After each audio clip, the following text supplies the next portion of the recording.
Good morning India में आपका स्वागत है। मैं हूं शारिक खान। बीजेपी आलाकमान अपने शासन वाले राज्यों में बीते 6 महीने में 5वां मुख्यमंत्री बदलते नजर आए। विजय रूपानी के इस्तीफे के 24 घंटे के भीतर चौंकाते हुए पार्टी ने नए मुख्यमंत्री के रूप में भूपेंद्र पटेल को चुन लिया। चौंकाया इसलिए कि पहली बार विधायक बने पटेल का नाम सीएम की रेस में एक बार भी सामने नहीं आया था। 4 साल बाद किसी पाटीदार को दोबारा राज्य की कमान सौंपी गई। आज भूपेंद्र पटेल मुख्यमंत्री पद की शपथ लेंगे। यह शपथ ग्रहण दोपहर 2:20 पर होगा, जिसमें केंद्रीय गृह मंत्री अमित शाह भी मौजूद रहेंगे। भूपेंद्र पटेल के नाम पर मुहर की बड़ी वजह मानी जा रही है पाटीदार समुदाय की नाराजगी को दूर करना।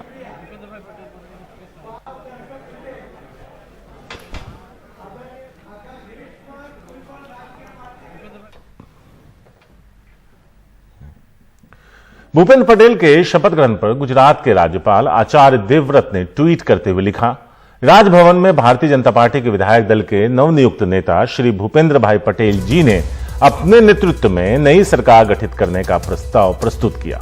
प्रस्ताव को स्वीकार कर मुख्यमंत्री पद के शपथ ग्रहण के लिए उनको 13 सितंबर 2021 को दोपहर 2:20 पर आमंत्रित किया गया है, यानी आज।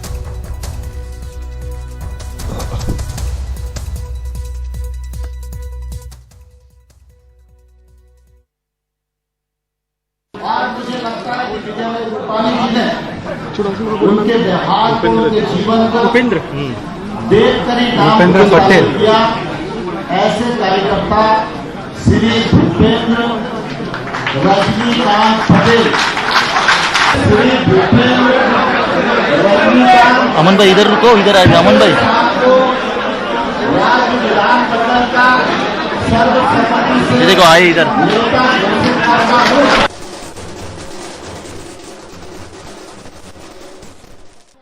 पहली बार विधायक बने भूपेंद्र पटेल गुजरात के नए मुख्यमंत्री होंगे। भूपेंद्र पटेल गुजरात की पूर्व मुख्यमंत्री और अब उत्तर प्रदेश की राज्यपाल आनंदीबेन पटेल के खास रहे हैं और पिछले विधानसभा चुनाव में उनकी पारंपरिक घाटलोदिया विधानसभा सीट से भारी मतों से जीते थे। लेकिन सबसे खास बात यह है कि वो पाटीदार समुदाय से आते हैं। माना जा रहा है कि अगले साल होने वाले राज्य विधानसभा चुनावों से पहले पाटीदार समुदाय की नाराजगी को दूर करने के लिए बीजेपी ने भूपेंद्र पटेल को कमान दी है। बीजेपी विधायक दल नेता चुने जाने के बाद अपनी पहली प्रेस कॉन्फ्रेंस में भूपेंद्र पटेल ने साफ किया कि वो पार्टी द्वारा सौंपी गई जिम्मेदारी को पूरी निष्ठा के साथ निभाएंगे। पटेल के सामने सबको साथ लेकर चलने की बड़ी चुनौती होगी, क्योंकि उनके पूर्ववर्ती विजय रूपानी की राज्य बीजेपी के अध्यक्ष CR पाटिल के साथ खास नहीं निभ रही थी। मैं सबसे पहले माननीय नरेंद्र भाई, माननीय नड्डा जी और अमित भाई शाह साहब का तहे दिल से आभार मानना चाहता हूं। विकास के जो काम बाकी है वो आगे बढ़ाएंगे और साथ में संगठन को साथ में लेके आगे बढ़ाएंगे।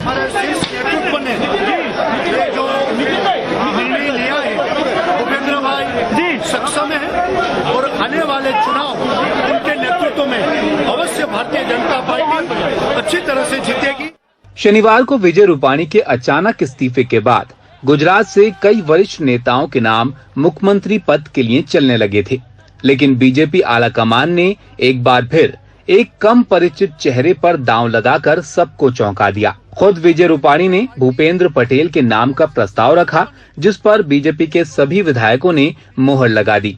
विधायक दल नेता चुने जाने के तुरंत बाद भूपेंद्र पटेल सरकार बनाने का दावा पेश करने वरिष्ठ नेताओं के साथ राजभवन पहुंचे। राज्यपाल ने उन्हें मुख्यमंत्री मनोनीत कर दिया है। पटेल के पास प्रशासन चलाने का खास अनुभव नहीं है। अभी तक उन्हें अहमदाबाद नगर निगम और अहमदाबाद शहरी विकास प्राधिकरण में ही काम करने का अनुभव रहा है। अब देखना है वो अगले साल चुनाव की ओर बढ़ रहे गुजरात को किस तरह संभालेंगे। भूपेंद्र पटेल गुजरात के अगला मुख्यमंत्री बनेंगे और इस निर्णय से बीजेपी ने 2 चीजें फिर से दोहराई है। एक, प्रधानमंत्री नरेंद्र मोदी और गृह मंत्री अमित शाह अभी भी बीजेपी के लिए गुजरात के मामले में फाइनल डिसीजन मेकर्स है। और 2, बीजेपी भी जाति समीकरण पे ध्यान देती है चुनाव जीतने के लिए, हालांकि पार्टी इस बात को इनकार करती है। कैमरा पर्सन राजेंद्र दयालकर के साथ गांधीनगर से सौरभ गुप्ता, NDTV इंडिया। तो एक सवाल ये उठता है कि क्या यूपी में करीब 4 साल से ज्यादा वक्त तक शासन करने के बाद भी योगी हिंदू मुसलमान या ध्रुवीकरण के भरोसे हैं? उनके बयान से कुछ ऐसा ही लगता है। यूपी में अगले साल होने वाले विधानसभा चुनाव के राजनीतिक टोन सेट करने में यूपी के सीएम योगी जुट गए। मुस्लिम समुदाय और यूपी की पूर्ववर्ती अखिलेश सरकार पर निशाना साधते हुए उन्होंने कहा कि 2017 से पहले गरीबों को राशन नहीं मिल पाता था क्योंकि उनका राशन अब्बा जान कहने वाले लूट कर ले जाते थे।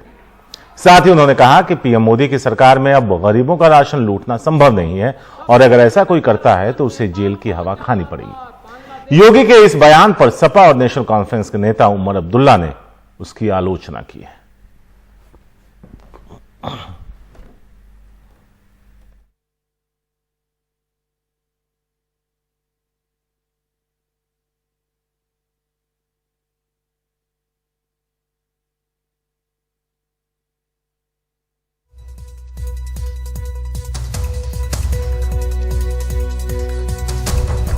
राशन मिलना होगा ना, आप लोगों को राशन मिलना है राशन। क्या ये राशन 2017 के पहले भी मिलता था? क्योंकि तब तो अब्बा जान कहने वाले राशन हजम कर जाते थे। एक राज्य के मुख्यमंत्री हैं जो मंच से सीधा सीधा ध्रुवीकरण करते नजर आ रहे हैं। केंद्रीय महासचिव प्रियंका गांधी इन दिनों मिशन यूपी पर है। अपने दौरे के दौरान कल वो अचानक अमेठी के टोंडरपुर गांव पहुंच गई। इस गांव में दीवार गिरने से 3 बच्चों की मौत हो गई थी।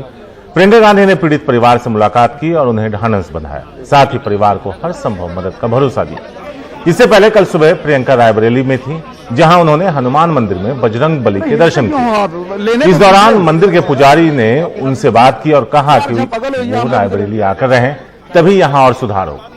प्रियंका 4 दिन पहले लखनऊ पहुंची थी, जहां उन्होंने पार्टी के नेताओं और कार्यकर्ताओं से मुलाकात की।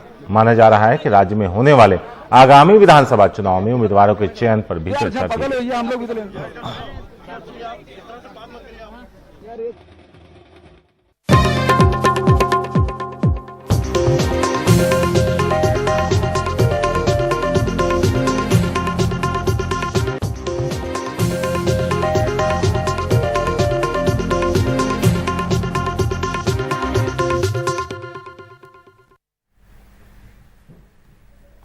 इंडियन एक्सप्रेस अखबार में छपे एक विज्ञापन को लेकर विपक्ष ने रविवार को यूपी के मुख्यमंत्री योगी आदित्यनाथ पर जमकर निशाना साधा। योगी आदित्यनाथ सरकार की उपलब्धियां बताने के लिए जारी किए गए इस विज्ञापन में जिस फ्लाईओवर की तस्वीर दिखाई गई है वो कोलकाता का फ्लाईओवर है। तृणमूल कांग्रेस ने इस विज्ञापन को लेकर चुटकी ली है।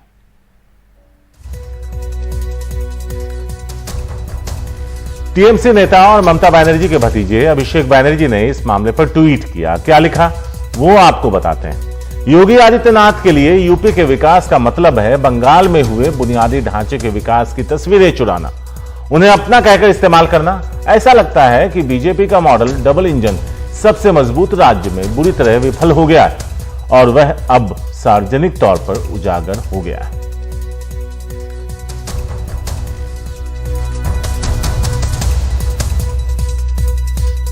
वहीं कांग्रेस महासचिव प्रियंका गांधी ने भी ट्वीट किया, इनका काम ही झूठे विज्ञापन देना है।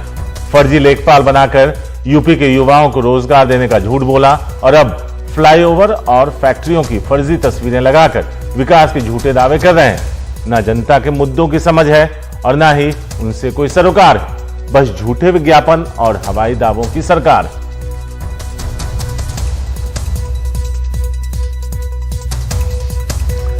वैसे अंग्रेजी अखबार इंडियन एक्सप्रेस ने ट्वीट कर इसके लिए माफी मांगी। अखबार के मार्केटिंग विभाग द्वारा बनाए गए विज्ञापन के कवर कोलाज में अनजाने में गलत फोटो को शामिल कर लिया गया था।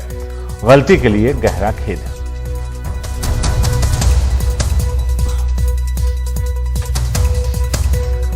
पूर्व केंद्रीय मंत्री रामविलास पासवान की कल पहली पुण्यतिथि के मौके पर पटना में उनके बेटे चिराग पासवान ने एक कार्यक्रम का आयोजन किया, जिसमें लगभग सभी दलों के नेताओं ने शिरकत की और रामविलास पासवान को श्रद्धांजलि अर्पित की। बिहार के मुख्यमंत्री और जेडीयू नेता नीतीश कुमार को भी निमंत्रण दिया गया था, लेकिन वो कार्यक्रम में नहीं पहुंचे। जेडीयू का कोई अन्य बड़ा नेता भी श्रद्धांजलि देने कार्यक्रम में नहीं आया। इसे लेकर राजनीतिक चर्चाओं का दौर जारी है। बिहार के राज्यपाल राज्य विधानसभा के अध्यक्ष, विधान परिषद के उपसभापति, आरजेडी नेता तेजस्वी यादव, पूर्व मुख्यमंत्री जीतन राम मांझी समेत बीजेपी के भी कई नेता कार्यक्रम में पहुंचे। चिराग के चाचा और एलजेपी से बगावत कर केंद्रीय मंत्री बने पशुपति पारस भी कार्यक्रम में मौजूद रहे।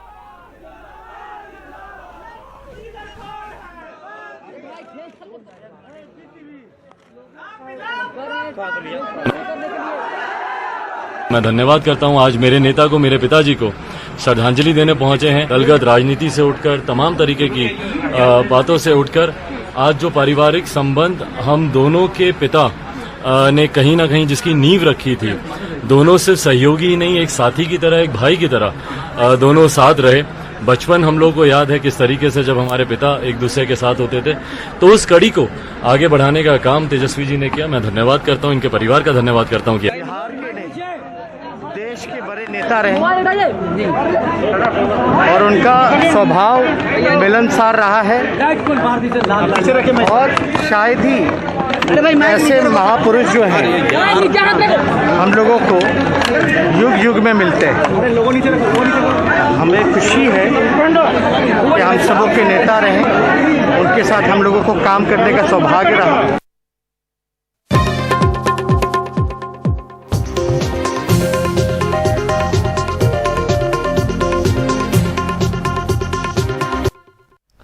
यूपी के फिरोजाबाद समेत कुछ जिलों में डेंगू बुखार का कहर जारी है। पिछले 24 घंटे में फिरोजाबाद में 8 बच्चों समेत 14 लोगों की मौत हो गई। यहां के सरकारी अस्पताल में 429 मरीजों को भर्ती कराया गया, जिनमें से 101 मरीजों में डेंगू की पुष्टि हुई है। इससे पहले यहां 50 से ज्यादा लोगों की मौत हो चुकी है। सौरभ शुक्ला है हमारे साथ इस बारे में ज्यादा बात करने के लिए। सौरभ, 2 सवाल हैं जो आपस में जुड़े हुए हैं कि इतने ज्यादा केस अचानक आने की वजह, और दूसरा किस तरह की स्वास्थ्य व्यवस्था प्रशासन करने में कामयाब दिख रहा है, या फिर कोरोना के जो सेकंड वेव में जो हाल देखा था हमने अफरा तफरी का, कुछ वैसा ही है? बिल्कुल शारिक, जो आपका दूसरा सवाल, अभी तक सिर्फ और सिर्फ फिरोजाबाद में 60 से ज्यादा मौतें हुई हैं, जिसमें लगभग 80% से ज्यादा छोटे बच्चे हैं।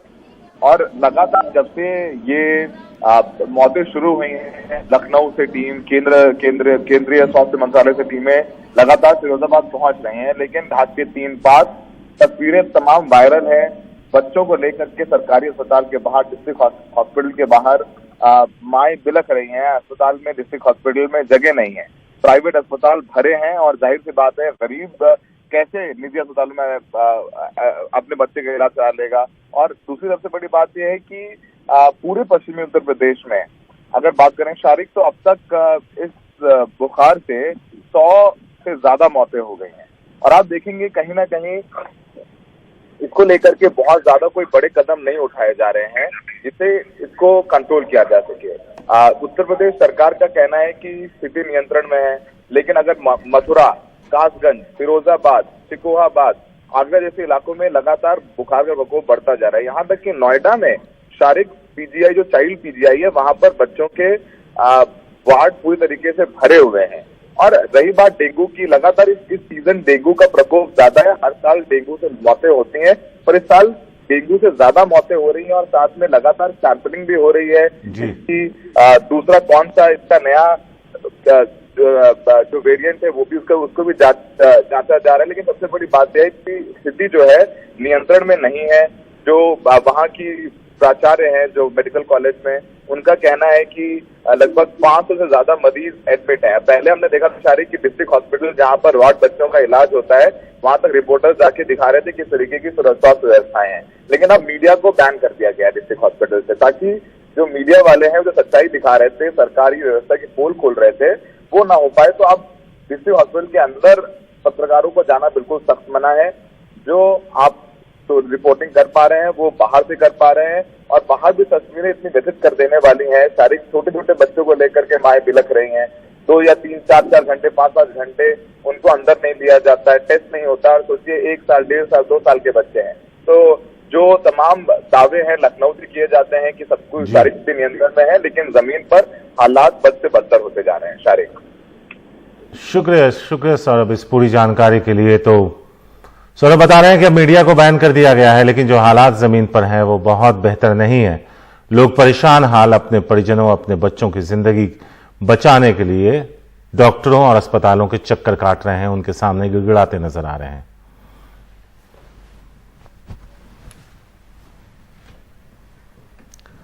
प्रतियोगी परीक्षाओं का दबाव कई छात्रों पर अक्सर भारी पड़ जाता है।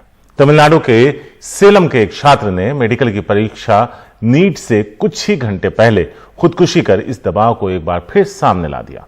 उधर दिल्ली में कई ऐसे छात्र रहे जो भारी बारिश की वजह से नीट के एग्जाम में वक्त पर नहीं पहुंच पाए और अपने करियर से जुड़ी इस अहम परीक्षा में नहीं बैठ पाए। 19 साल का धनुष तमिलनाडु के सेलम जिले का रहने वाला था। मेडिकल की प्रवेश परीक्षा नीट से कुछ ही घंटे पहले उसने खुदकुशी कर ली। एक खेतीहर मजदूर के बेटे धनुष ने इससे पहले भी 2 बार नीट की प्रवेश परीक्षा दी थी, लेकिन उसमें पास नहीं हो पाए।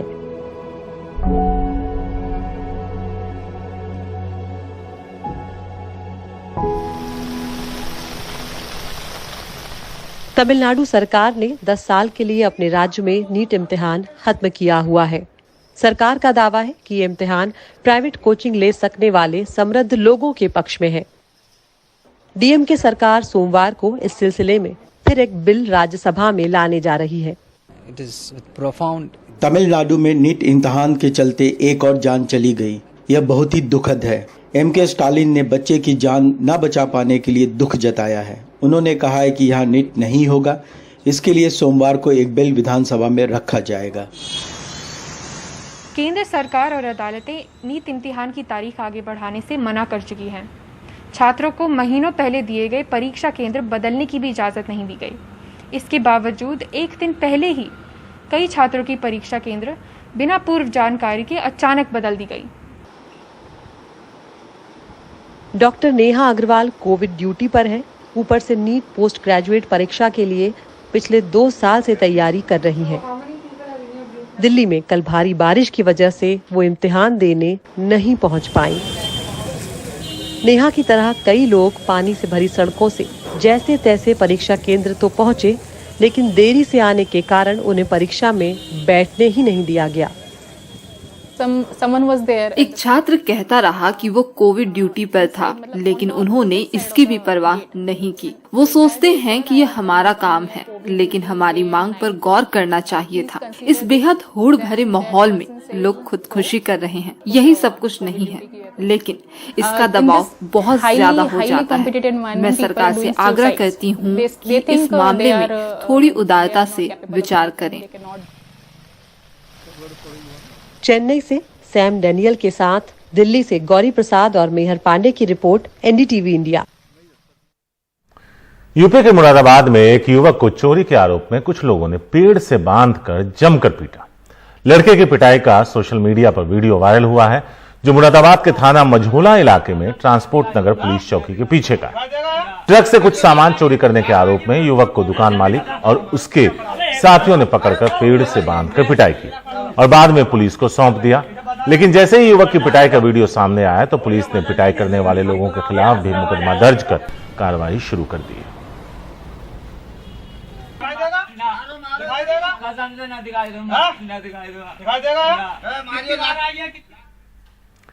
दिल्ली के ऐतिहासिक चांदनी चौक को मुगल सल्तनत के दौर की उसकी रंगत लौटाने की एक कोशिश केजरीवाल सरकार ने की है। इसके तहत चांदनी चौक में लाल किले से फतेहपुरी मस्जिद तक की करीब 1.25 किलोमीटर लंबी सड़क को संवारा गया। दिल्ली के मुख्यमंत्री अरविंद केजरीवाल ने रविवार को इसका उद्घाटन किया। चौंकिए मत, ये दिल्ली का दिल कहे जाने वाला चांदनी चौक है, जिसे नए सिरे से सजाया और संवारा गया है। लाल किले से लेकर फतेहपुरी मस्जिद तक 1.3 किलोमीटर का नजारा बदल गया है। यहाँ आपको कहीं भी बिजली के तार लटके नहीं दिखेंगे। सड़कें चौड़ी हो गई है, नई स्ट्रीट लाइट, सीसीटीवी कैमरा लग गए हैं। ड्रेनेज सिस्टम को नए सिरे से दुरुस्त किया गया है। आम जनता के लिए मुगल सल्तनत के दौर की रौनक और खूबसूरती को लौटाने की कोशिश की गई है। पूरे दिल्ली के लोग आ रहे हैं यहाँ पे, पूरे दिल्ली के लोग आके देख रहे हैं कि कितनी खूबसूरत जगह बन गई है ये। करीब 99 करोड़ की लागत से यह प्रोजेक्ट पहले ही बनकर तैयार हो गया था, लेकिन कोरोना की वजह से इसका उद्घाटन रविवार को ही किया जा सका। यहाँ खूबसूरती बढ़ाने के लिए ग्रेनाइट की टाइल्स लगाई गई है। सड़क के दोनों ओर छोटे बड़े पौधे लगाए गए हैं। वरिष्ठ नागरिकों के लिए इलेक्ट्रिक वाहनों का इंतजाम है। सुबह 9 बजे से लेकर रात 9 बजे तक इस रास्ते से कोई अन्य गाड़ी नहीं चलेगी। चांदनी चौक को स्ट्रीट फूड का केंद्र मानते हुए पीएनजी गैस पाइपलाइन भी बिछाई गई है। तो बहुत अच्छा लग रहा है। इसको डिपेंड करता है जो मेंटेन करे, यहाँ के जो ट्रेडर्स हैं, यहाँ के जो व्यापारी हैं। बहुत बदलाव है, काफ़ी बदलाव है। अब तो बहुत ही खूबसूरत और ऐसा लगता है जैसे ऐतिहासिक जगह है, तो ऐतिहासिक देखने में भी लगता है। बहुत अच्छा लग रहा है। सबसे ज़्यादा तो क्लीननेस हो गया अब यहाँ पे। पहले आते थे तो थोड़ा वो लगता था क्लस्टर्ड, बहुत कंजस्टेड टाइप का लगता था, तो अभी तो काफ़ी खुला खुला लग रहा है। तो आज बहुत दिन बाद आए चांदनी चौक के साइड। आराम से आदमी चल सकता है यहाँ से। पहले बहुत मुश्किल होता था यहाँ चलने में, अब आसान से चल सकता है आदमी। मेंटली आदमी को डिस्टर्बेंस होती थी, यहाँ के इलाके को पुरानी गलियों में रहते हैं तो थोड़ा माइंड से रिलीफ मिलेगा और उनके स्वास्थ्य का भी अच्छा प्रभाव इस पर पड़ेगा। लोग इस बदलाव से खुश हैं। सड़क के दोनों ओर लोगों के बैठने की व्यवस्था की गई है। उद्घाटन के बाद चांदनी चौक की इस नई रंगत के बीच सेल्फी लेने वालों का तांता लगा रहा। बेशक चांदनी चौक की पुरानी रौनक को शानदार तरीके से बहाल करने की कोशिश हुई और अब चांदनी चौक की छटा कुछ और ही नजर आती है, लेकिन अगर लोगों ने इसे बरकरार नहीं रखा तो ये चमक कुछ ही दिन बाद हो जाएगी। दिल्ली के चांदनी चौक से कैमरामैन मुरसलीम के साथ Rajiv Ranjan, NDTV India.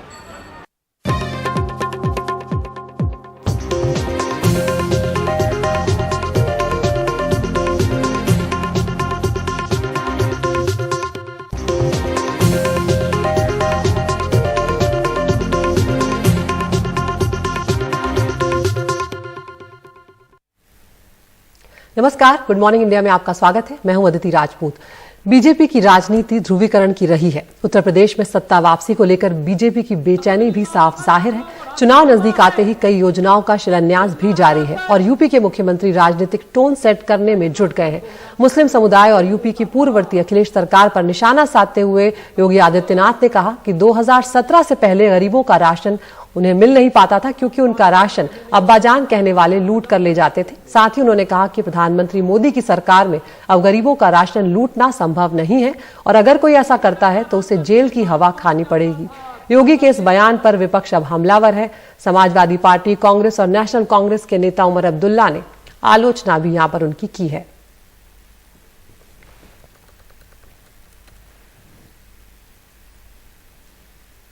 Ration मिलना होगा ना आप लोगों को? राशन मिलना है राशन। क्या ये राशन 2017 के पहले भी मिलता था? क्योंकि तब तो अब्बाजान कहने वाले राशन हजम कर जाते थे। माननीय योगी जी ने बात करी 2017 के पहले। मैं कहता हूं आजाद हिंदुस्तान नहीं, हिंदुस्तान की अगर पिछली 200 साल भी देख लें तो इस तरह के हमने कभी हालात नहीं देखे कि गंगा के अंदर लाशें तैर रही है और सरकार अपनी जिम्मेवारी से भाग रही है। और अब आप वापिस उसी पोलराइजेशन पे आ गए। अब्बा जान, मैं तो पूछ रहा हूं, आप जान साहब, आप कौन से जान हो? मैं तो आपसे पूछता हूं, आप जान साहब, योगी साहब, आपके सरकार में लाशें तैर रही थी, उसका जवाब उत्तर प्रदेश के हर व्यक्ति को चाहिए। और उधर नेशनल कॉन्फ्रेंस के नेता उमर अब्दुल्ला ने भी योगी के इस बयान पर ट्वीट किया है। उन्होंने लिखा कि मैंने हमेशा कहा है कि सांप्रदायिकता और नफरत के आधार पर चुनाव लड़ने के अलावा बीजेपी की कोई और सोच नहीं है जिसमें मुस्लिमों के खिलाफ जहर उगला जाता है। ये दोबारा चुनकर आने की कोशिश कर रहे एक मुख्यमंत्री हैं जो कहते हैं हिंदुओं का सारा राशन मुस्लिम हजम कर गए।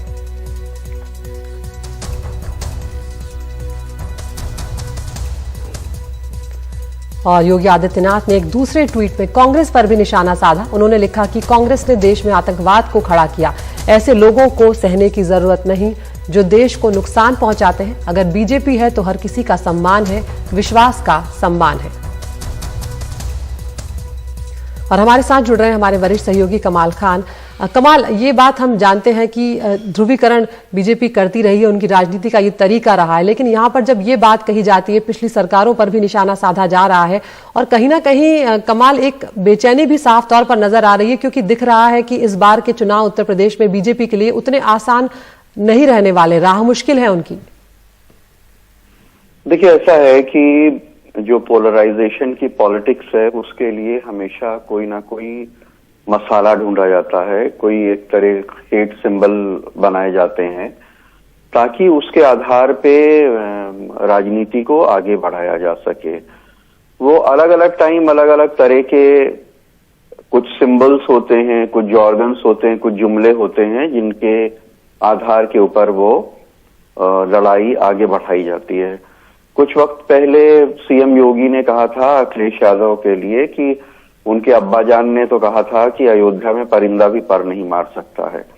उसके ऊपर भी काफी विवाद हुआ था और अखिलेश यादव ने कहा था कि वो कुछ इस तरह की बात कही थी कि मतलब वो किसी के माँ बाप के बारे में इस तरह की बातें ना कहें, नहीं तो वैसे ही बात सुनने के लिए भी तैयार रहें। तो एक तरह से जो बीजेपी या आरएसएस और उनके फ्रंटल ऑर्गेनाइजेशंस का ये कई बार एजेंडा रहा है कि जो बीजेपी से दूसरा लड़ रहा है उसको मुसलमानों की पार्टी बताया जाए। मुल्ला मुलायम कहने के पीछे भी वही सोच थी कि जो लोग मुलायम सिंह यादव को मुल्ला मुलायम कहते थे। मुलायम सिंह यादव मुसलमान नहीं थे, वो कोई नमाज नहीं पढ़ते थे, उन्होंने कोई मुसलमानों के लिए अलग से कोई ऐसा काम नहीं किया जिसके लिए कहा जाए कि वो कोई मुसलमानों के हितैषी थे या हिंदुओं के विरोधी थे। लेकिन जो एक ये परसेप्शन बनाने की कोशिश होती है पोलराइजेशन की पॉलिटिक्स में, ये उसका हिस्सा था। तो कल भी जो उन्होंने राशन के लिए कहा है, उन्होंने कहा कि 2017 से पहले अब्बाजान कहने वाले राशन को हजम कर जाते थे। तो उनका मतलब ये है कि जो नेपाल बेच दिया जाता था, एक बहुत बड़ा खाद्यान्न घोटाला हुआ था और उसकी जांच हो रही थी जिसमें ये कहा जाता था कि जो पीडीएफ का राशन है वो दूसरे देशों में, नेपाल में और बांग्लादेश में और खुले बाजार में बेच दिया जाता है। तो उनका कहना है एक तरह से वो अखिलेश यादव के ऊपर टॉन्ट कर रहे हैं कि वो, हालांकि अखिलेश यादव नहीं, उसके बहुत पहले से ये खाद्यान्न घोटाला चल रहा है और योगी जी के एक बहुत करीबी समझे जाने वाले एक नेता हैं, वो उस वक्त खाद्य मंत्री भी थे और उनके सेक्रेटरी और वो भी जांच के दायरे में थे हालांकि। लेकिन इतनी बात कौन सोचता है, वो जब एक जुमला उछाला जाता है वो सिर्फ इसलिए कि उससे पोलराइजेशन किया जा सके। बिल्कुल, बहुत शुक्रिया कमाल इस तमाम जानकारी के लिए। तो अभी तो ये शुरुआत ही है, चुनाव आते आते बहुत कुछ सुनने और देखने को मिलेगा उत्तर प्रदेश में।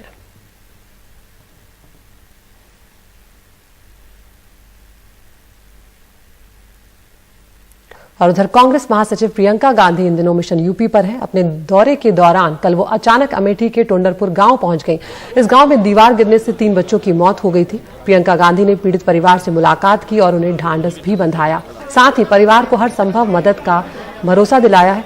इससे पहले रविवार सुबह प्रियंका गांधी रायबरेली गई थी, जहां उन्होंने हनुमान मंदिर में बजरंगबली के दर्शन किए। इस दौरान मंदिर के पुजारी ने उनसे बात की और कहा कि वो रायबरेली आकर रहे, तभी यहाँ और सुधार होगा। प्रियंका 4 दिन पहले लखनऊ भी पहुंची थी, जहां उन्होंने पार्टी के नेताओं और कार्यकर्ताओं से बैठक की थी। माना जा रहा है कि राज्य में होने वाले विधानसभा चुनाव के उम्मीदवारों के चयन पर भी इस बैठक में चर्चा की गई है।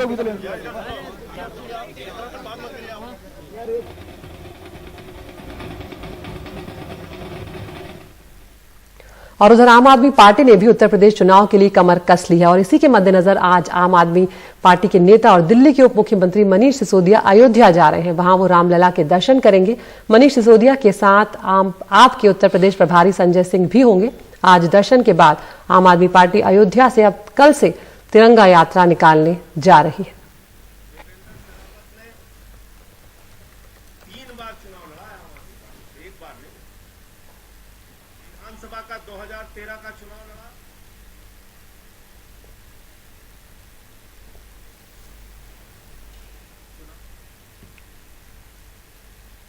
यूपी के बुंदेलखंड में पहली किसान पंचायत में पहुंचे भारतीय किसान यूनियन के नेता राकेश टिकैत ने कहा कि जो सरकार धर्म का सहारा लेती है वो विकास नहीं कर सकती। उन्होंने कहा कि हम भी राम के वंशज हैं, लेकिन फर्क ये है कि हम राम राम करते थे और ये जय श्री राम करते हैं। टिकैत ने यह भी कहा कि जब तक किसानों की मांगे पूरी नहीं हो जाएंगी वो आंदोलन करते रहेंगे। नदियां बेच रहे हैं, जल बेच रहे हैं, हवाएं बेच रहे हैं। काम करना चाहिए था तो ऑक्सीजन पे काम करते, हॉस्पिटल पे काम करते, एजुकेशन पे काम करो, सड़कों के ऊपर काम करो। देश को तोड़ के और बढ़ा के आप भावनाएं खिलवाड़ करके काम करोगे। कौन से मंदिर और उसकी बात करते हो आप? अयोध्या में मंदिर हमारा है, हम भी रघुवंशी हैं, राम भी रघुवंशी था, हमारे पूर्वज थे, हम राम राम करते थे। आपका जय श्री राम है, आपने राम को भी बदल दिया। ये देश कृषि और ऋषियों का देश है, पुरानी परंपराएं हमारी रही है। यहाँ की कृषि भी जिंदा रहेगी और यहाँ पर ऋषि पद्धति भी जिंदा रहेगी।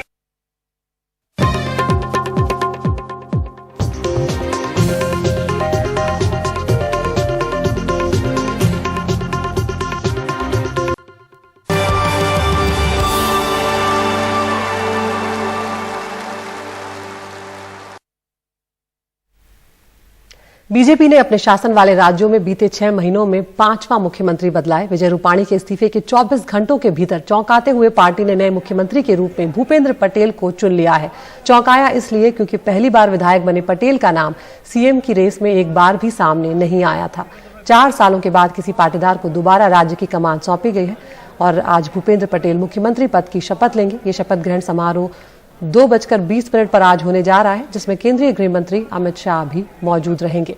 भूपेंद्र पटेल के नाम पर मुहर की बड़ी वजह मानी जा रही है पाटीदार समुदाय की जो नाराजगी है उसे दूर करना एक बड़ा अब एक मोटिव रहेगा बीजेपी का। आपको बता दें, यहाँ पर घाटलोदिया विधानसभा सीट से विधायक बने हैं भूपेंद्र रजनीकांत पटेल और गुजरात के पाटीदार समाज से वो ताल्लुक रखते हैं। पाटीदार समाज पर उनकी मजबूत पकड़ मानी जाती है और खासकर आनंदीबेन पटेल के भी वो बेहद करीबी माने जाते हैं। आनंदीबेन के इस्तीफे के बाद उनकी सीट से ही वो चुनाव लड़े थे और अहमदाबाद शहरी विकास प्राधिकरण के अध्यक्ष भी रह चुके हैं भूपेंद्र पटेल और अब आज से वो गुजरात की कमान संभालेंगे।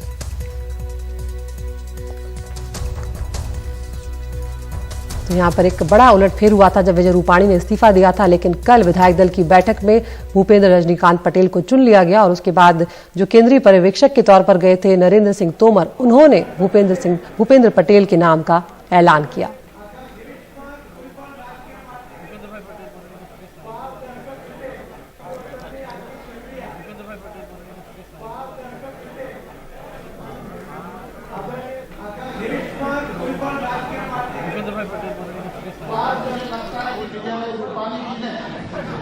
उनके देहात को, उनके जीवन को देखकर ही भूपेंद्र पटेल ऐसे कार्यकर्ता श्री भूपेंद्र रजनीकांत पटेल, श्री भूपेंद्र रजनीकांत। अमन भाई इधर रुको, इधर आइए अमन भाई।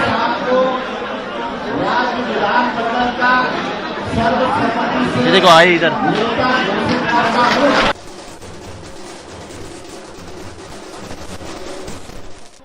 पहली बार विधायक बने भूपेंद्र पटेल गुजरात के नए मुख्यमंत्री होंगे। भूपेंद्र पटेल गुजरात की पूर्व मुख्यमंत्री और अब उत्तर प्रदेश की राज्यपाल आनंदीबेन पटेल के खास रहे हैं और पिछले विधानसभा चुनाव में उनकी पारंपरिक घाटलोदिया विधानसभा सीट से भारी मतों से जीते थे। लेकिन सबसे खास बात यह है कि वो पाटीदार समुदाय से आते हैं। माना जा रहा है कि अगले साल होने वाले राज्य विधानसभा चुनावों से पहले पाटीदार समुदाय की नाराजगी को दूर करने के लिए बीजेपी ने भूपेंद्र पटेल को कमान दी है। बीजेपी विधायक दल नेता चुने जाने के बाद अपनी पहली प्रेस कॉन्फ्रेंस में भूपेंद्र पटेल ने साफ किया कि वो पार्टी द्वारा सौंपी गई जिम्मेदारी को पूरी निष्ठा के साथ निभाएंगे। पटेल के सामने सबको साथ लेकर चलने की बड़ी चुनौती होगी, क्योंकि उनके पूर्ववर्ती विजय रूपाणी की राज्य बीजेपी के अध्यक्ष CR पाटिल के साथ खास नहीं निभ रही थी। मैं सबसे पहले माननीय नरेंद्र भाई, माननीय नड्डा जी और अमित भाई शाह साहब का तहे दिल से आभार मानना चाहता हूं। विकास के जो काम बाकी है वो आगे बढ़ाएंगे और साथ में संगठन को साथ में लेके आगे बढ़ाएंगे।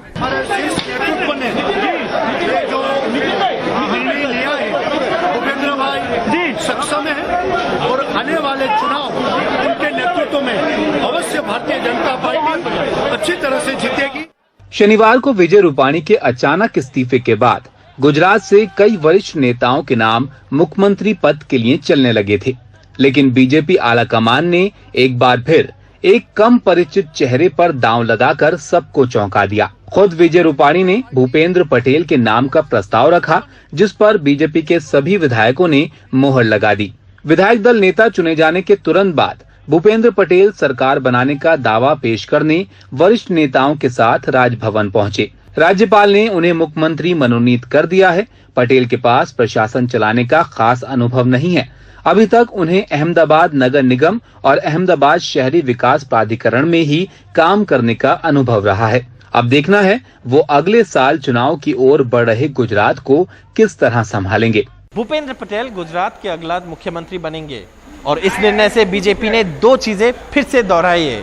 एक, प्रधानमंत्री नरेंद्र मोदी और गृह मंत्री अमित शाह अभी भी बीजेपी के लिए गुजरात के मामले में फाइनल डिसीजन मेकर्स है। और दो, बीजेपी भी जाति समीकरण पे ध्यान देती है चुनाव जीतने के लिए, हालांकि पार्टी इस बात को इनकार करती है। कैमरा पर्सन राजेंद्र दयालकर के साथ गांधीनगर से सौरभ गुप्ता, एनडीटीवी इंडिया।